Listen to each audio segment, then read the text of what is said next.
아멘.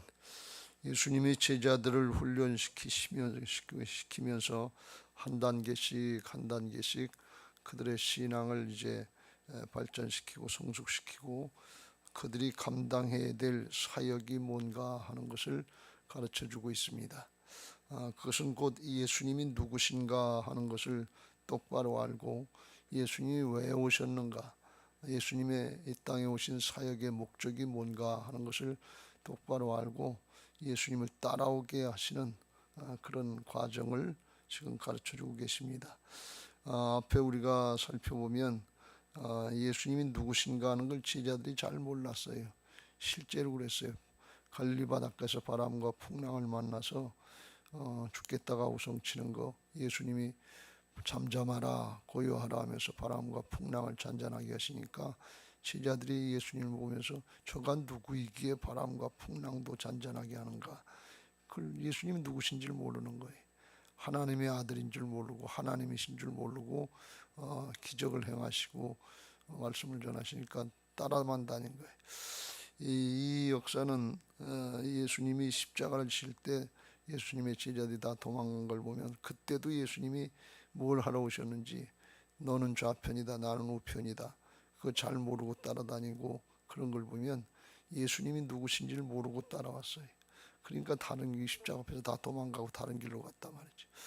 우리가 신앙하면서 우리들도 마찬가지로 뭐가 중요하냐, 내 문제 해결받는 게 중요한 게 아니고 예수님이 누구신가 하는 걸 똑바로 알고 예수님이 왜 오셨는가 그걸 똑바로 알고 주님을 알고 주님이 행하시던 그 길을 따라가는 것이 중요한 것을 믿으시기 바랍니다. 오늘 그래서 예수님이 물으십니다. 무리들이 나를 누구라고 하냐, 세상 사람들이 나를 누구라고 하느냐. 18절에 물으시니까 제자들이 대답하되 더러는 세례 요한, 더러는 엘리야, 더러는 옛 선지자 중에 한 사람이 살아났다 하나이다. 그러니까 더 이상 묻지 않으시고 세상 사람들이 하나님을, 예수님을 어떻게 얘기하느냐, 뭐 4대 성인 중에 하나로 얘기하느냐, 그런 거 중요하지 않다 그런 말씀이에요. 중요한 건 믿는 사람, 예수님을 따라오려고 하는 사람들이다 하는 것을 말씀하시는데 21절 같이 읽겠습니다. 시작. 20절이요. 시작. 예수께서 이르시되 너희는 나를 누구라 하느냐.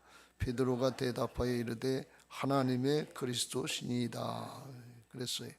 마태복음에 보면 조금 더 자세히 주는 그리스도시요 살아계신 하나님의 아들입니다 그랬더니 예수님이 칭찬하시죠. 바요나 시몬아 내가 복이 있도다. 이를 알게 하니는 혈육이 아니고 사람이 아니라 하나님이시다. 성령께서 가르쳐 주셨다 하면서 칭찬하셔요. 누가복음에는 나오지 않지만 마태복음에는 그리고서 이제 예수님이 순환 예고를 하시니까 요게 이제 예수님이 누구신가 하는데 하나님의 그리스도신이다, 하나님이 보내신 메시아다 그런 뜻이죠. 구세주다 그런 뜻인데 이걸 말씀할 때 예수님이 기뻐하셨던 것은 당시에 이제 사람들이 생각하는 메시아관하고 예수님이 오신 구원하시려고 하는 목적하고 맞는가 안 맞는가 그걸 똑바로 아는지 모르는지 그걸 물어보신 거예요. 근데 베드로가 그걸 제대로 대답했죠. 하나님의 감동을 받고 대답을 하니까 기뻐하시면서 그때 이제 하시는 말씀이 22절 말씀을 말씀하십니다. 같이 읽겠습니다. 시작. 이르시되 인자가 많은 고난을 받고 장로들과 대제사장들과 서기관들에게 버림받아 죽임을 당하고 제3일에 살아나야 하리라 그랬어요. 그러니까 제자들이 예수님에 대해서 이제 아는 것, 베드로가 대표해서 대답을 해서 아는 것으로 생각하시고 예수님이 왜 오셨는가, 예수님의 사역이 뭔가 이걸 말씀해 주시는데 이제 고난 받으시고 제사장들과 서기관들과 바리새인들, 이는 당시에 사내들인 공회원들이죠. 대표하는 사람들인데 이들에게 이제 심판받고 제3일에 심판받고 십자가 지시고 돌아가시고 제3일에 살아나야 할 것이라. 그래서 보통 이제 첫 번째 순환 예고다 하는데, 첫 번째 순환 예고만 하신 것이 아니라 제3일에 살아나야 하리라 하면서 부활도 반드시 예고를 하셨는데, 제자들은 예수님 돌아가신다는 얘기만 초점을 맞췄지 다시 살아나신다 하는 그 말씀은 이해를 못했어요. 나중에도 이해를 못해가지고 예수님이 부활하시고서 거짓말이다 하면서 그런 걸 보면, 우리가 하나님의 말씀 한마디 한마디를 똑바로 받고 똑바로 이해하고 똑바로 마음에 새겨야 될 줄로 믿습니다. 내 기분 내 감정이 아니에요. 내 사정 내 형편이 아니에요. 하나님의 말씀이 어떻게 되어 있는지, 주님이 뭐라고 말씀하시는지 오늘 그걸 잘 들으시고 주님 따라가는 복된 제자들이 되시기를 예수님의 이름으로 축복합니다. 예수님이 순환 예고를 하시고 부활을 예고하신 것은 예수님의 이 땅에 오신 사역을 얘기하시는데, 그게 곧 예수님의 메시아관이에요.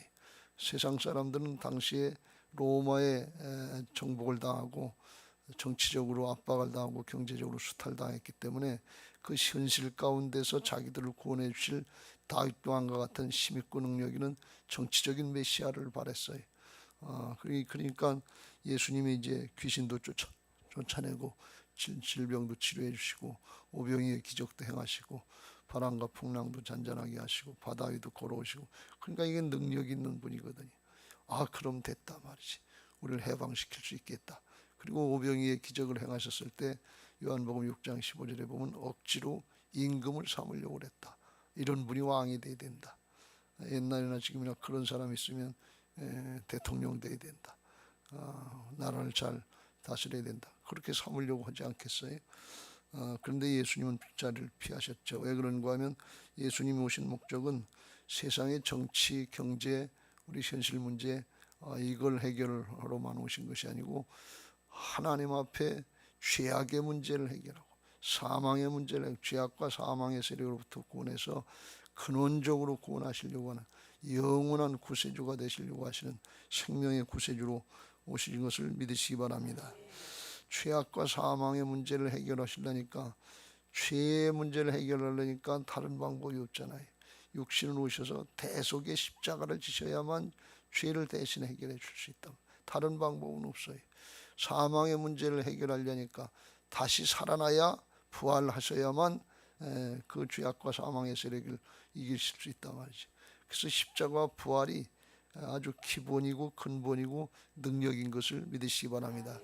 신앙인에 당하는 모든 문제의 근본은 물질이냐 명예냐 권력이냐 질병이냐 자식의 문제냐 이런 여러 가지 현상으로 나타나지만, 예수님은 그런 거 종류 따라서 역사하신 것이 아니고 근원을 해결해 주셨다 말이에요. 십자가 부활이다 말이죠. 십자가로 죄악을 해결해주고 하나님과의 막힌 관계가 열려지고 생명을 주시면, 영원한 생명을 주시면 하나님의 은혜와 능력으로 막힌 다음에 허려져서 공급의 문이 열려지게 되고, 생명이 있으니까, 육신의 목숨이 아니라 생명이 있으니까 하나님이 허락하신 모든 축복을 누릴 수 있게 하신단 말이지. 생명이 없으면 세상의 부귀 영화 권세 아무리 다 준다고 해도 어떻게 누려요? 희망이 없는 거예요. 그게 영원한 하나님 나라에서도 마찬가지인 것을 믿으시기 바랍니다. 우리가 신앙 잘 지키면 주님은 말씀하시기를 내가 생명의 면류관을 주리라 그랬어요. 저는 맨 처음에 이거 생명은 당연히 얻는 거 아닌가, 그리고 왜 생명의 면류관을 주신다고 그러나, 그건 기본 아닌가. 그런데 가만히 생각해 보니까 생명이 없으면 하늘나라 모든 축복을 다 주시고 상속해 주셔도 누리질 못하는 거예요. 생명이 없는데 뭐 죽은 자가 어떻게 누리냐 말이에요. 지옥 간 사람이 어떻게 누려요? 생명이 귀중한 것을 믿으시기 바랍니다. 예수님은 기본을 해결해 주시는 거예요. 우리가 신앙하면서 이런 문제 저런 문제, 그런데 십자가와 부활이에요. 자기 여기 이제 나오는 십자가를 지는 모습이 나오는데, 십자가의 과정을 거치고 그러면 그 다음엔 하나님이 부활하게 하셔서 하나님의 이루신 역사들을 누리게 하실 줄로 믿습니다. 22절 말씀은 그래서 주님이 주시는 메시아과는 구원과는 근원적인 영적인 죄악과 사망의 세력이 이기시는 근원적인 구원인 것을 믿으시기 바랍니다. 사실 몰라서 그렇지 주님이 그걸 해주신 것은 그게 되면 그 다음엔 주님이 우리 안에 영접한 사람들의 마음속에 오셔서 주님이 대신해 주시겠다 그런 말씀이에요. 기껏 해봐야 우리가 죄 짓고 끝나는 그런 삶이 아니라 주님이 우리 안에 오셔서 주인 되어 주시고 내가 대신해 줄게 하는 그런 특별한 복음이요 은혜인 줄로 믿습니다. 근데 그걸 제자들이 잘 못 알아듣고 오늘날도 우리가 이걸 잘 못 알아들어서 내가 내 문제 해결하고 내가 내 인생 사는 줄 알고 이렇게 생각하는데 그걸 이제 고치라 그런 말씀이에요. 그거 해결해 주러 오신 분이 예수님이신 것을 믿으시기 바랍니다. 그 23절에 주님이 말씀하시는 구원관, 주님이 가르쳐 주시려고 하는 사역이 뭔가 하는 것을 깨우쳐 주시고 그걸 이제 따라오게 하시는 거예요. 알기만 하면 무슨 소용이 있냐면 우리가 오늘날도 알기만 하면 무슨 소용이 있어요. 받아들이고 영접하고 그리고 그 다음에 순종해야 될 줄로 믿습니다. 따라와야 복이라 말이죠. Follow me 그러면 내가 사람 낚는 어부가 되게 하리라 하는 것처럼 따라오게 하는데 어떻게 하면 따라가냐. 23절 이게 제자로서 주님을 따라가는 도리다 말이에요. 23절 같이 읽겠습니다. 시작. 또 무리에게 이르시되 아무든지 나를 따라오려거든 자기를 부인하고 날마다 제 십자가를 지고 나를 따를 것이니라. 아무든지 누구든지 아무든지는 꼭 이렇게 해야만 된다는 뜻이 있고 아무든지 그러면 누구든지 올 수 있다는 거예요. 이건 어떤 특정한 사람 예수님의 제자 12명만 그런 것이 아니라 누구든지 그런 뜻이. 그 다음에도 24절에도 누구든지 그랬죠. 25절에도 26절에도 누구든지 나와 내 말을 그러니까 복음은 보편적인 것을 믿으시기 바랍니다. 아이 그건 제자들이나 하는 것이지 아이 그건 특별한 사람이나 하는 것이지 그렇게 생각하면 안 돼. 그러면 우리하고 상관없는 얘기가 돼. 보편적이니까 누구든지 우리에게도 다 주시는 말씀인 줄로 믿습니다. 그래서 여기 제자도에는 크게 두 가지가 있는데 하나는 뭔가 하면 아무든지 나를 따라오려거든 자기를 부인하고 그랬어요. 자기 부인이 돼야 된다. 이 자기 부인이라고 하는 건 뭔가 하면 예수님이 자기를 부인하고 하늘 보좌를 버리시고 다 내려놓으시고 그리고 사명 감당하려고 하나님의 명령을 따라서 말씀을 따라서 순종하시려고 오신 것처럼 내 인생 세상 살아가면서 내 인생의 것이 내가 주인이 아니라 하나님이 주인 되시는 것을 인정하는 것이 자기 부인인 것을 믿으시기 바랍니다. 그러니까 오늘날로 이야기하면 예수님이 우리 안에 오셔서 주인 되어 주셨다 하는 부활신앙, 나는 죽고 내 안에 예수님이 사신다고 하는 거듭난 부활신앙이 자기를 부인하는 것인 것을 믿으시기 바랍니다. 자기가 부인 안 되면 자기 길을 가지요. 예수님이 십자가 지실러 가시려는데 예수님의 제자들을 맨 처음에 누가 좌의정 누가 우의정 될 겁니까? 자기 길을 갔다면 예수님은 정해진 내가 길이요 진리요 생명이다. The way 정해진 길인데 제자들은 그 정해진 길을 따라간 것이 아니고 십자가 앞에까지는 자기 길 my way 자기 길을 갔다 말이죠. 누가 우측에 앉을 건가 누가 좌측에 앉을 것인가. 근데 그게 안 되는 것 같고 예수님이 십자가에 돌아가시는 것 같으니까 십자가 앞에서 배신하고 다 도망갔다 말이지. 자기 길을 가는 게 신앙이 아니라 주님의 길을 가는 것이 신앙인 줄로 믿습니다. 이걸 우리가 명심해야 돼. 그게 되려면 주님의 길을 가려면 내 길을 양보해야 돼. 내 생각을 양보해야 돼. 내 주장 양보해야 돼. 어디에 하나님의 말씀이다 하면 그 앞에 양보를 해야 돼. 그래야 자기 부인이 되지. 자기 부인을 하고 안 하고선 그냥 때때로 내 주장, 내 생각, 내 방법, 내 사정대로 한다 그러면 그건 평생 신앙했어도 바른 신앙이 아니에요. 성숙을 할 수 없어요. 결정적인 순간에는 주님의 길을 가려고 하지 않고 십자가 앞에서 이제 자기 십자가가 나오는데 자기 십자가 앞에서 제자들 모양 부인하고 도망간다. 자기를 부인하지 않으면 예수님을 부인하게 되는 것을 깨달으시기를 주의 이름으로 축원합니다. 나를 부인하면 예수님을 부인하지 않게 돼. 근데 역으로 자기를 부인하지 않고 신앙하면 순간순간 말씀을 불순종하고 예수님을 부인하고 성령을 소멸시킨다 그런 말씀. 이걸 우리가 명심해야 될 줄로 믿습니다. 아무든지 나를 따라오든 자기를 부인하고 날마다 제 십자가를 지고 나를 따를 것이니라. 여기 제 십자가는 뭔가 하면 날마다 해야 되는데, 신앙을 하고 사역을 하는 데 있어서 현실적으로 따라오는 고난과 역경, 또 핍박, 내가 감당해야 되는 고난, 역경, 핍박, 이게 자기 십자가예요. 주님을 따라가긴 따라가야 되는데 이게 마냥 좋기만 하면 좋을 텐데, 복받고 끝나는 걸 보면 좋을 텐데 그렇지 않단 말이지. 자기를 부인하고 순종해야 되고 복음 전도도 해야 되고 생명의 역사를 위해서 쓰임 받고, 또 주님께서 자기를 부인하라고 할 때 결정적으로 네 시간 부인해라, 물질 부인해라, 네 자식 부인해라, 네 남편 부인해라. 그러면 이게 다 주님의 것인데 순간순간 이거 부인이 안 되면 그 순간에 주님의 명령, 주님을 부인하게 되는 그런 결과들이 나온단 말이에요. 그래서 자기를 부인하고 날마다 거기에 따르는, 자기를 부인하고 주님 따라가는 데 따르는 고난, 역경, 반대, 핍박, 이런 걸 감당하는 게 자기 십자가예요. 자기 십자가를 지고 따라가야지. 그런 건 힘든 건 싹싹 피하고 그냥 아주 쉽게 말씀드리면 주일날 예배만 한 번 드리고서 신앙한다 그러고, 그것도 요새는 그것도 힘들어서 교회 안 나오고 가나안 성도처럼 집에서 틀어놓아서 텔레비 보고 난 하나님 믿는다, 예수님 믿는다, 예수 믿는 사람들 꼴보기 싫어서 안 간다. 그건 핑계는 되지만 하나님 앞에 자기의 제자도는 아니다, 그런 말씀이에요. 주님은 날마다 제 십자가를 지고 나를 따를 것이니라 그랬어요. 이걸 우리가 잘 해야 될 줄로 믿습니다. 이게 제자도고 십자가의 도예요. 이게 안 되면 주님 따라가는 게 아니에요. 누구든지 나를 따르려거든 따라오려거든 그랬거든요. 근데 주님 따라가는 것이 아니라 중간에 가다가 십자가 앞에니까 아유, 예수님의 제자들이 성령 받기 전에는 옆에 길로 도망갔다며. 예수님, 베드로 모양 예수님을 3번 부인하고 도망갔단 말이죠. 오늘 이 제자도를 잘 명심하시고 평생에 붙잡으시길 주님의 이름으로 축복합니다. 여러분, 세상에서도 그렇고 하나님 나라에서도 그렇고 가장 가치 있는 건 뭔가 하면 대가를 치르는 거예요. 대가를 치르지 않으면 가치가 없는 거예요. 다이아몬드가 왜 좋고 왜 가치 있게 생각하느냐? 비싸게 대가를 치렀으니까 그래. 다이아몬드가 뭐 이뻐서만 그런 게 아니고 비싼 대가를 치렀잖아요.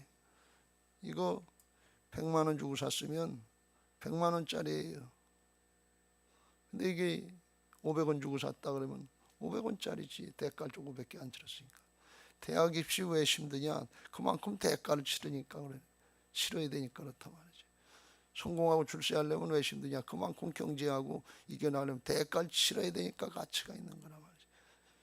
우승하는 운동선수들 보면 그 아주 피땀 흘려가면서 아주 죽을 힘 다 해가지고서 우승하는데 왜 그 챔피언 되는데 왜 대가 가치가 있냐? 대가를 치르니까 그렇다 말이야. 여기 날마다 자기를 부인하고 제 십자가를 지고 주를 따라가는 거, 이게 얼마나 큰 대가를 치르는 거냐. 그래서 가치가 있는 거예요. 하나님 나라에 생명의 가치가 있는 것을 믿으시기 바랍니다. 세상에서는 물질적인 가치를 주장하지만 물질적인 가치를 초월하는 생명의 가치관으로 바뀌어질 때 하나님 나라의 십자가의 도를 따라갈 수 있는 것을 믿으시기 바랍니다. 세상에 부귀영화가 조금 있으면 나옵니다만 세상 다 준다고 해도 25절 사람이 만일 온 천하를 얻고도 자기를 잃든지 빼앗기든지 하면 무엇이 유익하리. 자기 목숨을 잃어버리면 세상 다 준다고 그러면 무슨 소용이냐 그러니 뭐예요? 생명적인 가치관이라 말이죠. 부자 청년은 어떻게 하면 영생을 얻을 수 있습니까? 그리고 예수님 따라왔는데 예수님이 내 있는 거 다 팔아서 가난한 자들에게 나눠주고 날 따라와라. 그러면 하늘에 보화가 있을 거다. 생명도 있고 상급도 있고 면류관도 있고 그럴 거다. 그랬더니 물질이 많아서 근심하면서 돌아갔다 그랬어요. 그 무슨 가치관이? 물질적인 가치관이지. 물질이 영원한 생명보다 더 귀한 거예요. 영생을 얻으러 왔다고 그러면서 물질적인 가치관을 따라가고 있더라 말이에요. 영원한 하나님 나라를 바라본다면서 세상의 걸 바라보고 나가더라. 그게 오늘날 신앙의 현실이다 말이죠. 우리의 현실이에요. 근데 주님은 그런 신앙에 대해서 뭐라고 말씀하시는 거면 낙타가 바늘기로 들어가는 것이, 부자가 천국에 가는 것이 낙타가 바늘기로 들어가는 것보다 어렵다. 이렇게 말씀하신다. 여러분 영생은 이와 같이 생명은 가치가 있는 것을 믿으시기 바랍니다. 그걸 말씀하는 거예요. 그래서 이게 우리가 신앙하면서 결단을 하고 그 다음에 넘어가야 그 다음부터 기초가 제자도에 십자가의 도에 든든해서 그래서 그 다음에 기초가 든든한 신앙이 되는 거지. 이걸 정리 안 해놓고 가면 결정적인 순간엔 다 그냥 흐트러지고 마는 거예요. 신앙인 것 같은데 반석 위에 세운 신앙이 아니라 모래 위에 씌운 성이 된다. 그냥 바람 불고 창수가 나면 무너져 버리고 만다 말이지. 사도 바울은 이 일에 대해서 그렇게 말씀합니다. 고린도전서 1장에 18절 이후에 그걸 십자가의 도에 대해서 말씀하죠. 십자가의 도가 멸망하는 자들에게는 미련한 것이나 구원을 받은 우리에게는 하나님의 능력이라. 23절에 우리는 십자가에 못 박힌 그리스도를 전하니 유대인들에게는 거리끼는 것이요 이방인들에게는 미련한 것이로되 오직 부르심을 받은 자들에게는 유대인이나 헬라인이나 그리스도는 하나님의 능력이요 하나님의 은혜니라. 생명을 아는 사람들의 얘기예요. 이걸 잘 정리하시길 주의 이름으로 축복합니다. 그래야 그 위에 기초를 쌓으면 하나도 문제가 되질 않아요. 주님이 우리 안에 오신 예수 그리스도 안에 생명이 있고 능력이 있고 하늘의 은사가 있고 하늘의 축복이 다 있는 것을 믿으시기 바랍니다. 그 믿음이 든든하게 세워질 때 예수님 안에 다 있는 것이 믿어질 때 주님을 따를 수 있는 거예요. 환난이나 핍박이나 기근이나 곤고나 이런 게 문제가 안 된단 말이에요. 나를 사랑하시는 이로 말미암아 넉넉히 이긴다고 고백할 수 있고 사방으로 우겨 싸움을 당해 쌓이지 않고 답답한 일을 당해도 실망하고 낭망하지 않고 자기 십자가를 지고 감당할 수 있는 힘이 거기서 나오는 것을 믿으시기 바랍니다. 이거 한번 정리를 하고 넘어가야지. 그렇지 않으면 신앙이 40년 지나도 성전 문 앞에 앉아있는 안전뱅이 모양 안전뱅이 신앙밖에 안 돼. 더 이상 성장이 안 되고 성숙이 안 돼. 이거 꼭 정리하시길 주의 이름으로 축복합니다. 여기서는 우리가 그냥 그럭저럭 지나갑니다만 하나님 앞에 가서 심판받을 때는 그 성숙한 정도에 따라서 수고한 정도에 따라서 하나님 나라의 상급이 달라진다. 영원한 상급이 달라진다. 주님 앞에 있는 사람도 있고 주님 멀리 저쪽 변방에 있는 사람도 있고 그렇다는데 그때 가서는 이를 갈면서 후회한다. 오늘 26절 말씀에 누구든지 나와 내 말을 부끄러워하면 인자도 자기와 아버지와 거룩한 천사들의 영광으로 올 때 그 사람을 부끄러워하리라. 마태복음 7장에 입으로 주여 주여 하는 자마다 천국에 들어갈 것이 아니요 하나님의 말씀대로 행하는 자라야 들어간다. 그때 이런 사람 저런 사람들이 주님을 안다고 쫓아오는데 주님은 난 널 모른다 그렇게 말씀하신다. 불법을 행하는 자들아. 23절에 그때 내가 그들에게 밝히 말하되 내가 너희를 도무지 알지 못하니 불법을 행하는 자들아 내게서 떠나가라. 여기 불법은 뭔가 하면 하나님이 주인 되신 하나님의 주권 하나님 나라의 법을 인정하지 않고 자기가 주인 노릇하고 자기 마음대로 살고 자기 마음대로 신앙한 그 불법을 행하는 사람들은 주님하고 상관이 없다는 거예요. 주님의 이름으로 뭐 이름 낸다 그러고 다 이것도 했다고 저것도 하고 선지자 노릇 했다고 귀신 쫓아냈다고 뭐 권능을 행했다고 뭐 굉장한 것 같은데 주님의 주권 인정이 안 되면 은사를 사용해도 소용이 없단 말이죠. 이게 굉장히 무서운 말씀이에요. 근데 주님의 주권 인정하고 따라가면 그때부터는 주님이 주인 되셔서 우리를 붙잡고 일하시는 것을 믿으시기 바랍니다. 아멘 하고 예하고 따라가면 그 다음부터는 주님의 손에 붙잡혀서 주님과 함께 한 걸음 날마다 주님과 함께 가는 복된 신앙이 되게 하실 줄로 믿습니다.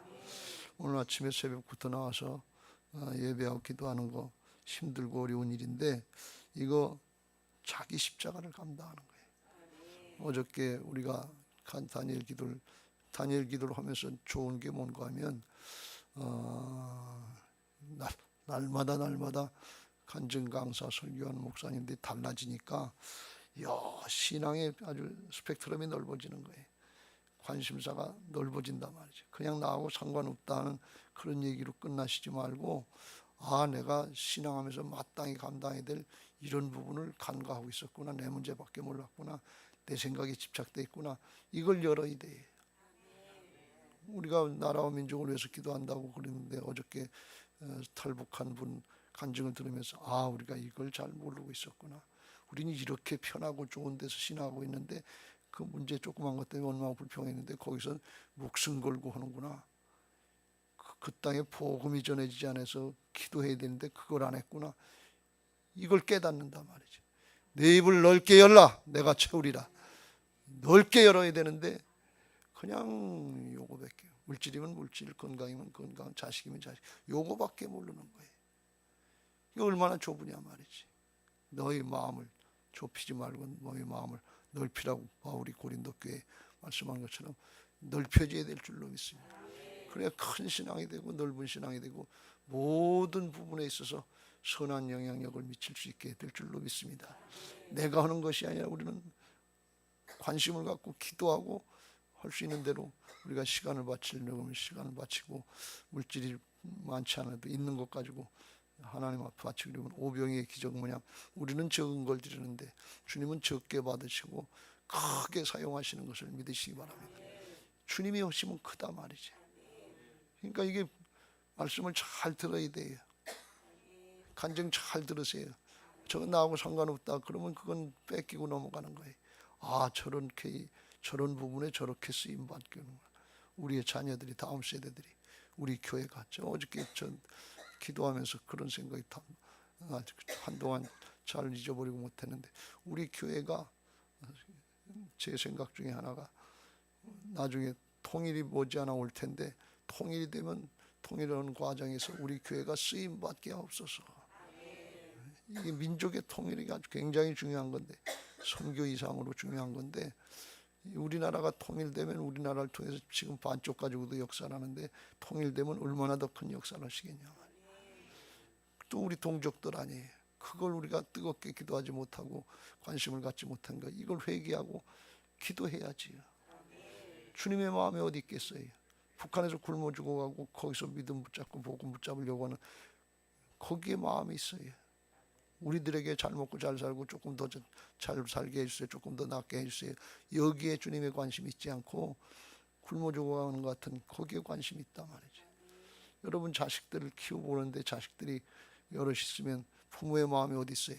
못난 자식, 못 사는 자식, 힘든 자식, 거기에 관심이 더 있는 거는 사람도 그런데 하물며 하나님은 얼마나 더 하시겠어요. 우리가 주님의 마음, 주님의 길을 따라가는 거예요. 그게 죄악으로 말미암은 그런 차별되고 고난, 역경, 핍박에서 우리가 주님의 길을 가면서 쓰임받는 길인 줄로 믿습니다. 누구든지 그랬어요. 누구든지, 아무든지, 누구든지 강조, 누구든지 다 할 수 있단 말이죠. 있는 것 가지고 하면 돼요. 부자가 되면 복을 주시면, 형통하게 하시면, 성공하게 하시면, 그건 세상 욕심을 가지고 하는 거지. 있는 그 자리에서 오병이어 물고기 2마리, 보리떡 5개, 어린아이 같은 심정으로 그거 드리면 적은 걸 가지고 하나님은 축사하셔서 하늘의 창조의 역사를 이루시고 하나님 나라를 확장하는 역사에 아주 크게 쓰임받게 하실 줄로 믿습니다. 오늘도 여러분에게 그런 은혜들이 있게 되시기를 예수님의 이름으로 축복합니다. 주님 앞에 서는 그날에 잘했다 칭찬받는 착하고 충성된 종들 되시기를 예수님의 이름으로 축복합니다. 할렐루야. 341장 찬송하시고 기도하겠습니다.